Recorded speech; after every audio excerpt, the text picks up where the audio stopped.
soy Florentina Gamarro. Les doy la bienvenida a un nuevo episodio de nuestro podcast semanal. Ante todo, quisiera aclararles que el episodio de hoy puede sonar un poco extraño y que, a diferencia de los otros, que quizás tengo un poco más pautado el recorrido, en este caso, les pido de antemano disculpas porque es posible que se vea atrapezado por más de una desprolijidad. En principio, quiero contarles el motivo de esto. Esta vez decidí escribir lo menos posible para ir siguiendo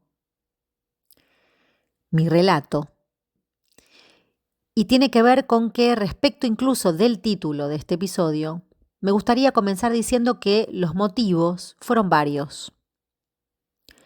En primer lugar, tiene que ver con la experiencia que viví el pasado fin de semana en Salto, que participé de las terceras jornadas de psicoanálisis que se organizaron, que fueron organizadas por un grupo de colegas muy comprometidos, no solo con el quehacer psicoanalítico en el ámbito privado, sino también en instituciones y en la comunidad.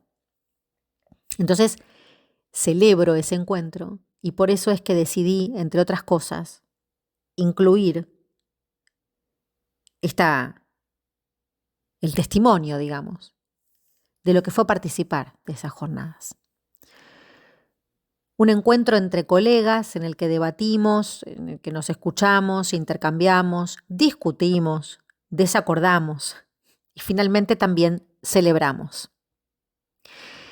A veces me parece que perdemos la dimensión de lo que es escuchar, ¿no? Porque escuchar no es algo cómodo, no es una labor pasiva, ¿no? Y eso, si bien podemos saberlo, a veces no reparamos en que nuestras reacciones ante lo que nos conmueve puede ser muy diversa, incluso defensiva.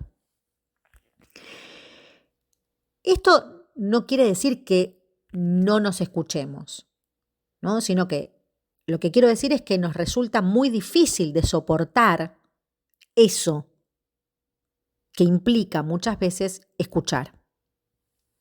Entonces, me sirvo de todo lo que aconteció en el marco del diálogo, digamos, en estas jornadas. Y aclaro que esto me parece que fue posible porque todos los que participamos lo hicimos siguiendo la propuesta que allí se ofrecía, ¿no? Es un marco para cierta intimidad de conversación donde nadie tenía otra pretensión más que estar allí por el deseo de encontrarnos, muchos incluso sin conocernos. Entonces, para empezar, reencontré una cita con la que Lacan inaugura prácticamente su seminario 17. Pertenece al apartado inicial, ¿no? Titulado en la versión de Paidós, Producción de los 4 discursos. Y ahí Lacan, esto sí lo voy a leer, comienza con un relato que dice así. Un día, alguien que tal vez esté aquí y no se hará notar, me abordó en la calle cuando iba a subir a un taxi. Paró su pequeño ciclomotor y me dijo, ¿es usted el doctor Lacan? Pues sí, le dije. ¿Por qué? ¿Va a reemprender su seminario? Pues sí, pronto. ¿Dónde? Y entonces, y sin duda tenía mis razones, espero que me crea, le respondí, ya se enterará. Dicho esto, se fue en su pequeño ciclomotor, que había puesto en marcha con tanta rapidez que me quedé con la palabra en la boca y lleno de remordimientos. Hoy he querido expresar aquí estos remordimientos y presentarle mis excusas, si está aquí, para que me perdone. En verdad, es una buena ocasión para observar que, en cualquier caso, si nos mostramos crispados, aunque lo sea en apariencia, nunca es por un exceso cometido por otro. Siempre es porque ese exceso coincide con un exceso en uno mismo. Si me manifesté así, de una forma que enseguida me pareció intempestiva, es porque en aquel momento me hallaba en un estado que suponía un exceso de preocupación. Hasta acá la cita. Así es como comienza la introducción al seminario El Reverso del Psicoanálisis, el psicoanálisis al revés. Volví, como les contaba, a este párrafo y me pregunté por qué nunca había reparado tan minuciosamente en él y por qué lo hago ahora después de esta experiencia que comparto con ustedes. Y por qué además pensar que esto podría ser, ¿no?, un episodio. Y tal vez esa parte le toque a ese arte que nos espera en la lectura, ¿no? Porque así como cuando nos escuchamos o cuando nos disponemos a escuchar nunca escuchamos lo mismo, tampoco nunca leemos lo mismo, en un seminario, por ejemplo, en un escrito, nunca somos los mismos cuando leemos cada vez. Y es por esto que hoy quisiera retomar esta cuestión y les propongo pensar en aquello que soporta nuestros actos y sobre todo en qué enunciados se sostienen y fundamentan nuestros actos. Incluso diría más, cómo nos juega a nosotros, los y las analistas, cierta especie de morada vitalicia de alguna forma de superyo y que en algunas ocasiones detiene la operación que funda nuestro quehacer, ¿no? Si entendemos por nuestro quehacer el deseo del analista, entre otros. Entonces los discursos, ¿no?, los conocemos, aunque sea de nombre: amo, universitario, histérico, psicoanalítico. El protagonista de lo que aquí les propongo retomar hoy es el saber, y que a esta altura podemos decir que ese saber tiene algo que ver con el goce del otro, tiene algo que ver con la relación con el objeto, y es para esto que, a mi entender, Lacan va a proponer una escritura, ¿no?, algebraica precisamente en relación a la diferencia que va a establecer entre discurso y estructura.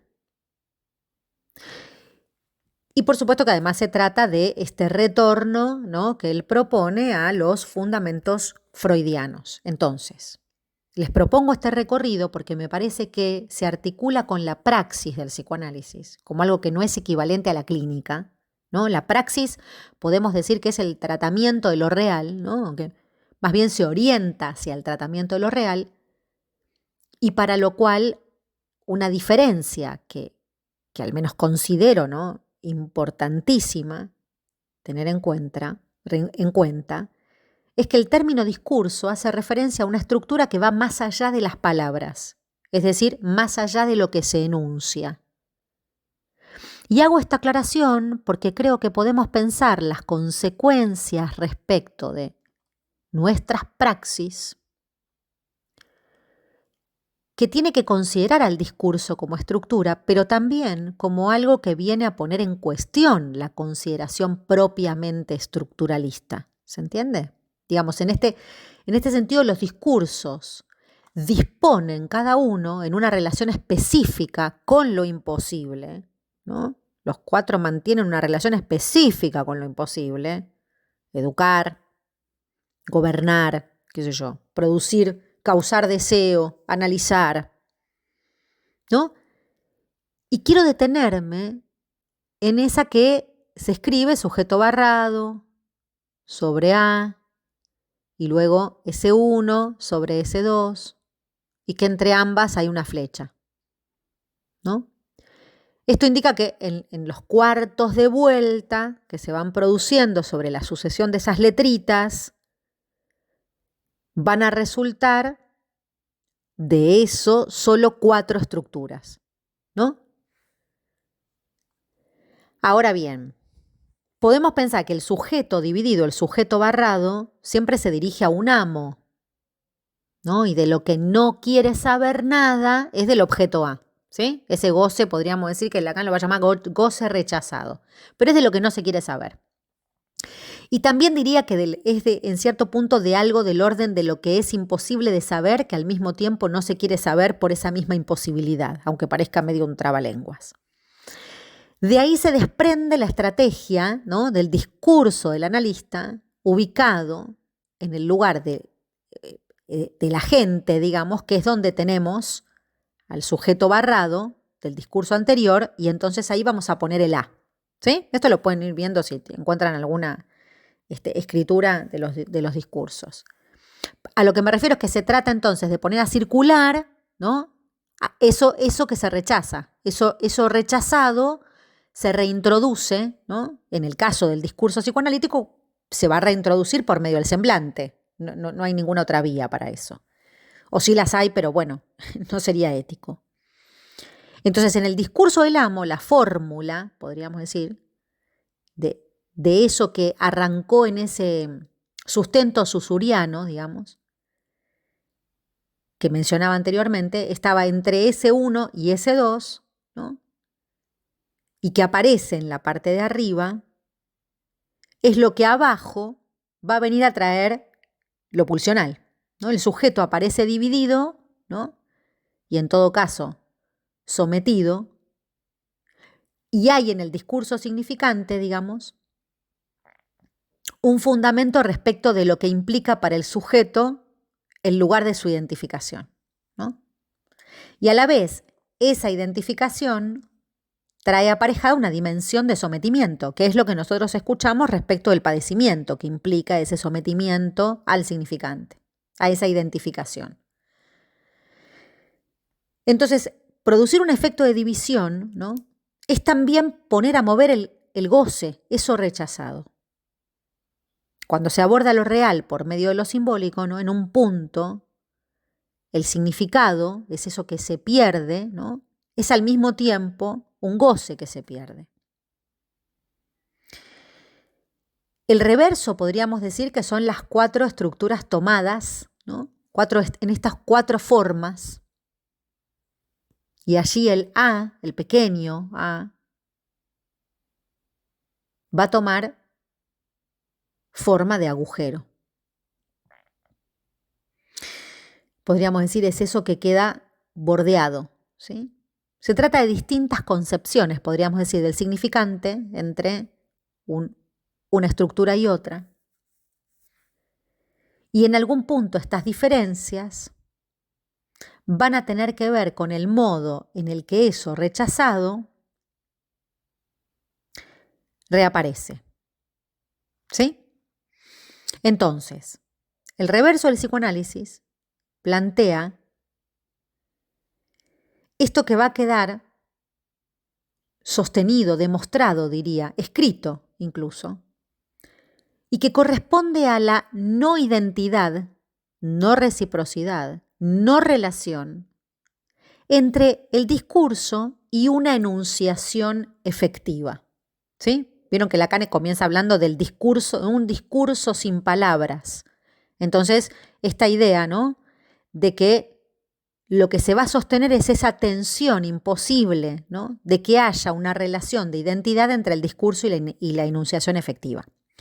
De este modo, el discurso, que se ubica más allá de la palabra, la excede, ¿no? Incluso, por eso Lacan puede decir que puede subsistir muy bien este discurso sin palabras.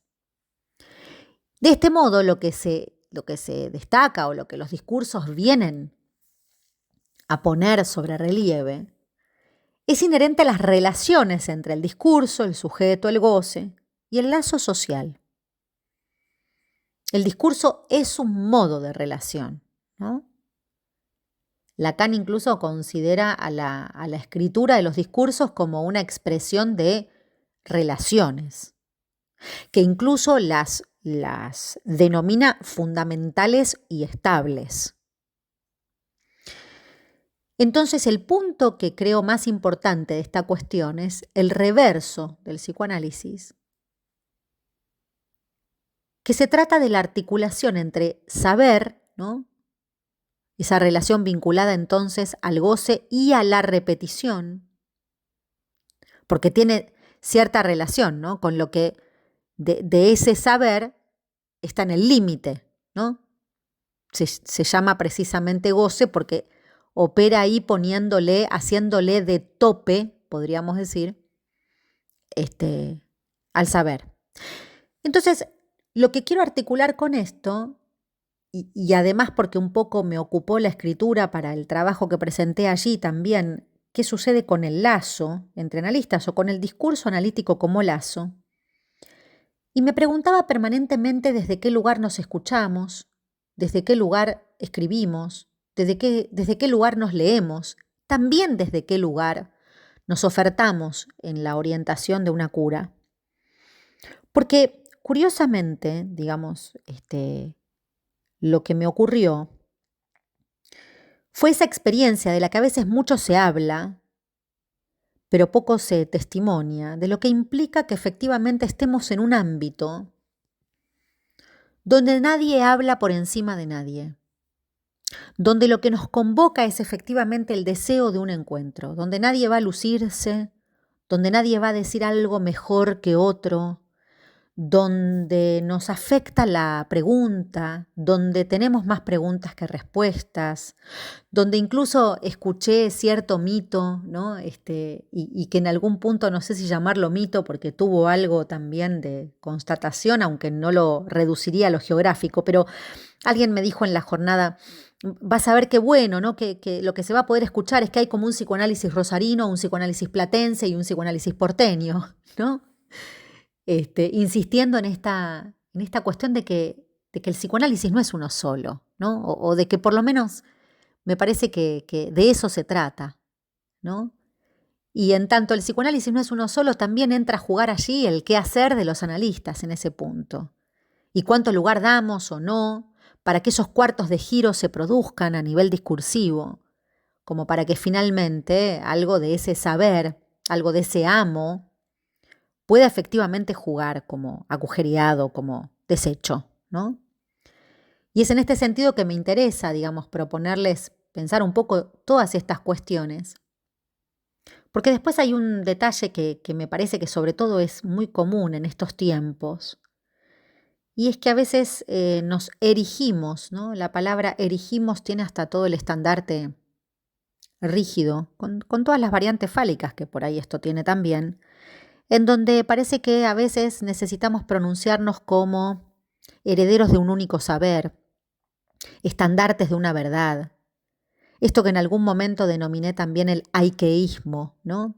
Y me pasó que el otro día, y regresando, y sobre esto también publiqué, porque me parece que es un punto que nos convoca, acerca de en qué lugares, de los lugares en donde discutimos, donde conversamos, y que a veces quizás sin darnos cuenta, nos vemos envueltos en frases dogmáticas que parecen establecerse, ¿no? Por ejemplo, comento una que tiene que ver con lo que en esta semana también escuché respecto de la oferta de una conversación, de un espacio en un espacio, digamos, sobre la supervisión y cuánto de la supervisión puede tener que ver con la transmisión.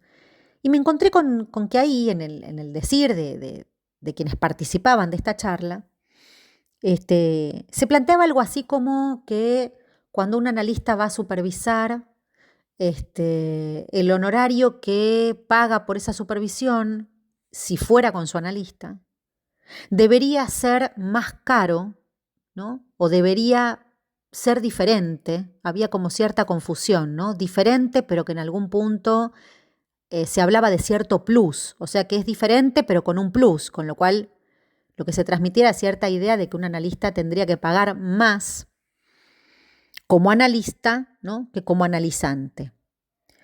Digo, y lo que me sorprendía de esa situación es que eso estaba pronunciado no en el marco de una pregunta, no en el marco de cierto debate, no en el marco de, por ejemplo, a mí me parece, sino que de pronto la conversación iba tornándose un poco superyoica, digamos, ¿no? Y yo venía de salto, ¿no? Venía de haber dado cierto salto. Y entonces permanentemente lo que insiste como pregunta, y por eso es que tal vez decidí tomar esta idea de los discursos y sobre todo esta apertura que hace Lacan cuando pide disculpas, cuando se encuentra ahí en una respuesta desafortunada, cuando se asume inquieto, cuando lo que lo perturba no tiene que ver con lo que el otro dice, ¿no? Sino en todo caso, con esa perturbación interna que él dice, bueno, algo de lo propio ahí, ¿no? Y pensaba que en ese sentido, estar afectados por el decir del otro, aun cuando el otro interpele, pregunte, aun cuando asevere, aun cuando, ¿no? Siempre es de algún modo algo incómodo. Y la pregunta es, ¿cuánto toleramos esa incomodidad los psicoanalistas? ¿No? ¿Cuánto efectivamente, cuando habilitamos un espacio de conversación, como puede ser una charla, propuesta bajo algún título, cuánto realmente habilitamos que eso sea una charla y una conversación? ¿Y hasta qué punto el límite que empieza a desdibujarse, ¿no? Hablando de cómo se escupe el saber y si se trata de quedar ahí un poco al servicio de devenir cierto desecho como causa del deseo, ¿no? ¿Cuánto soportamos los analistas ese lugar de desecho? Y no lo digo solamente en el plano clínico, ¿no? En la praxis en este punto, sino también en esto que sostiene y soporta el discurso psicoanalítico como lazo, ¿no? Y cuando digo como lazo me refiero a que esa repetición, que sería la que clínicamente observamos como marcándole un límite al saber, también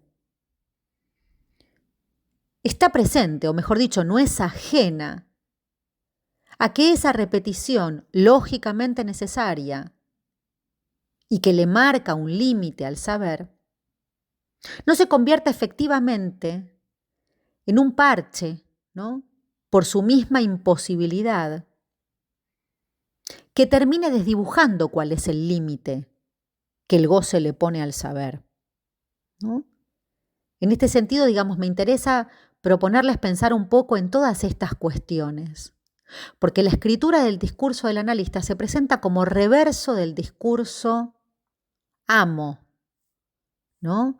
Y en este sentido, si este es el punto más importante y si tiene cierta relación con lo que de este saber está en el límite, y eso que está en el límite es precisamente el goce, y el goce marca un punto de imposibilidad, es importante estar advertidos de que a lo mejor en esas imposibilidades terminamos poniendo normas, terminamos poniendo deberes, terminamos diciendo cómo hay qué, termina siendo un territorio ocupado por el super-yo.